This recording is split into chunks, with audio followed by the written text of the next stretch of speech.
This video has been recorded on behalf of the one-to-one movement and is a demonstration of an educational talk that can be given on estuaries for the sake of conservation.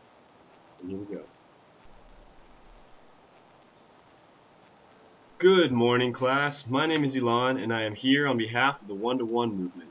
We are an organization of educators dedicated to spreading awareness on topics of sustainability and conservation.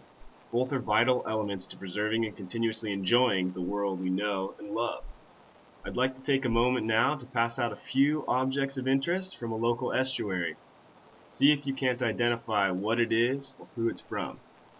Alright, let's go ahead and dive into discovering San Diego's estuary. Estuaries are semi-enclosed bodies of water that maintain a mixture of salt water from the ocean and fresh water from upstream.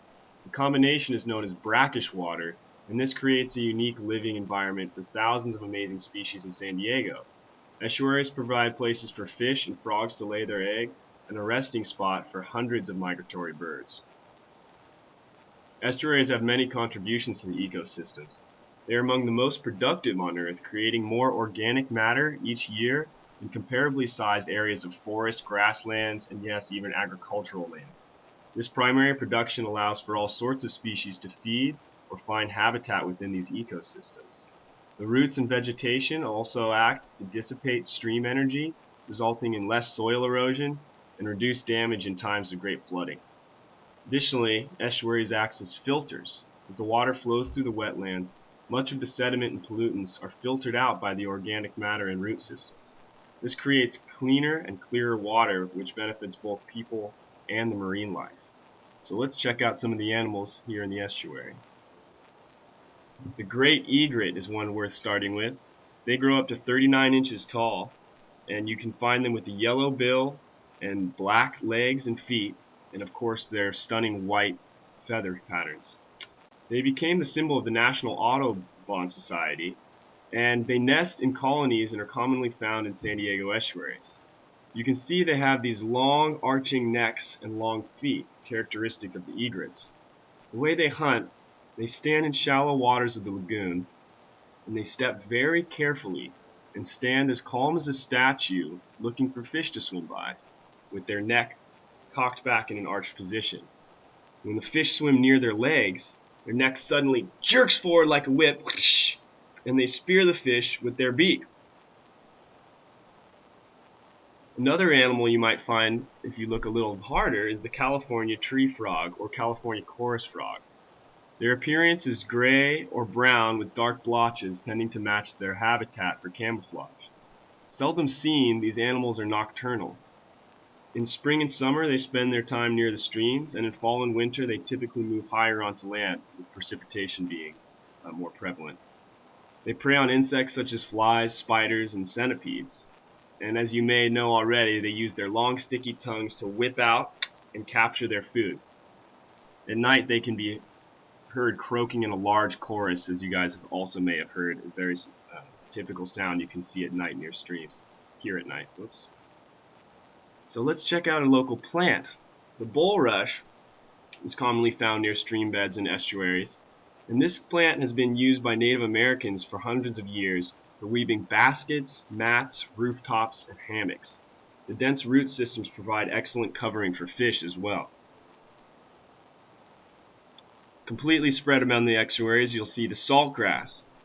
If you look even closer, these are able to push salt out through their leaves in order to excrete it, and you'll see it kind of gather on the leaves as crystalline structures. They grow about 8 to 12 inches tall, and they do provide good habitat for animals to roost in or hide in. Looking at the snowy egret, very similar to the great egret, they grow about 24 inches tall, but you'll notice a black bill with bright yellow feet, and their feet are the best way to distinguish between the two egrets as they hunt and roost in the same areas. Both nest in coastal hills, like foothills and inland valleys, but they're commonly found in San Diego estuaries hunting. These animals make a rather unfortunate noise, and it's kind of like a, I'm going to go for it. Here it goes. It's like, wah, So there's my attempt at what they sound like, but it's not a songbird. Let's leave it at that. Now the great blue heron is the largest of the herons, and this can grow up to 48 inches tall with a 6-foot wingspan. So that's almost as big as I am when they reach out their wings. The adults are mostly bluish gray in complexion, with the crown black striped with a white center. As adolescents, their crown is all black. These birds can hunt day or night, and they have good night vision. The oldest one on record is about 24 years of age. They have quite an awful squawk, and this one sounds more like a again, not a songbird. Moving on. So pickleweed, this is another interesting plant you'll find in our estuaries. They have really bumpy stems, almost like a succulent, and they expel salt by pushing it towards the tip of the plant's leaves, which turn red, and then eventually these fall off, getting rid of the salt. I wouldn't recommend eating it, but it does taste like an old salty potato chip, and Native Americans actually did use this as a food source. The mullet fish. Commonly found leaping out of the lagoon waters, the mullet fish are truly a sight to see. Yes, the herons and egrets do eat these guys. They are identified by the presence of 2 dorsal fins and a small triangular mouth. This fish is a vegetarian feeding on detritus, which is dead plant matter. They make a sound like their own name. They go, mullet, mullet. Oh, I'm just kidding. Actually, I'm pretty sure they don't make a sound like that at all, but I like to think that that's how they talk. Now, salty dodder, this is an odd plant to see, and often when you encounter it, it just looks strange. But it's this yellow and orange kind of wispy, like threading. And this is actually a parasitic plant, but it is native. And it feeds off the host plant by extracting the water from it. And the seeds simply fall to the ground, so the way they are transported is either if they fall into the stream and go downstream, or by animals passing through. And the Native Americans actually use this to make yellow dyes. The mallards.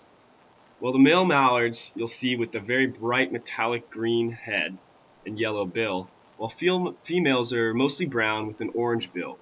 Only females make the quacking noise associated with the common duck sound. Would anyone like to demonstrate what that quacking noise sounds like?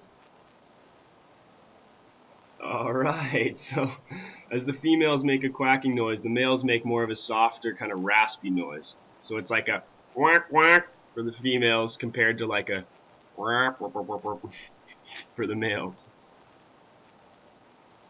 And so now we've gone through several of the key species found in the estuary. Let's see if we can't put this to test. Activity time!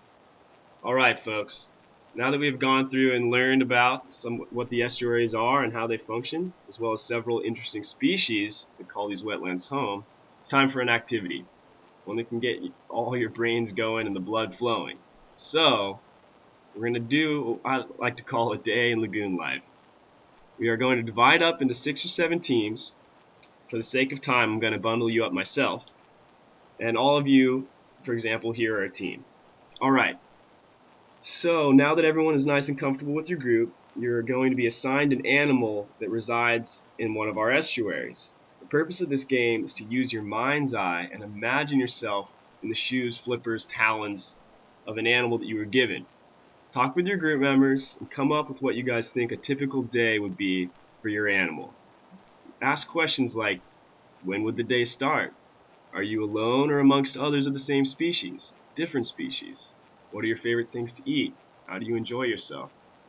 These are all questions you can ask to help you come up with the day in the life of your animal. Make sure to assign a scribe or person to write down the narrative and have it be in the first person using I. Once your group decides on the events of the day, have your scribe write it down in the narrative, and then when it comes to time, another selected group member will read or dictate or act out the animal's day out loud. Hand motions and squawking bird calls, as you heard already, are strongly encouraged. Alright, ready? Go. So after about 5-10 minutes, we'll wrap it up and we'll come back together and each of you get a chance to present your animal. So for example, the herons group will go, and then the mullet fishes group will go, yada yada yada. Everyone gets their laughs. All right. So to wrap this up, bringing it back to reality, the estuaries of our coastline are part of what makes San Diego a beautiful place to live. Unfortunately, within 100 years, 80% of California wetlands have been destroyed by development. Rivers are dammed or channeled as irrigations, and once healthy ecosystems have been paved over.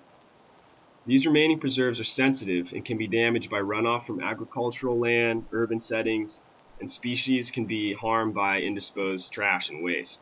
Part of the problem is people not understanding the importance and the majesty of these wetlands. Fortunately, you all know how great these ecosystems are, and there are many ways that you personally can preserve and protect what is left. Can you think of some ways that you personally can help preserve our estuaries?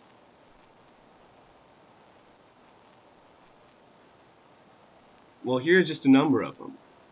Visit coastal preserves such as San Elijo Lagoon and Bataquitos Lagoon. Do not use or dispose of toxic chemicals down the drain. Don't use fertilizers or pesticides on your grasses and garden at home to prevent the agricultural runoff. Clean up after your dog when walking on trails. No, they're not naturally supposed to be there. Recycle all waste and perhaps pick a few pieces up that other people have left. Buy organic fruits and vegetables to reduce runoff containing species or heavy fertilizers.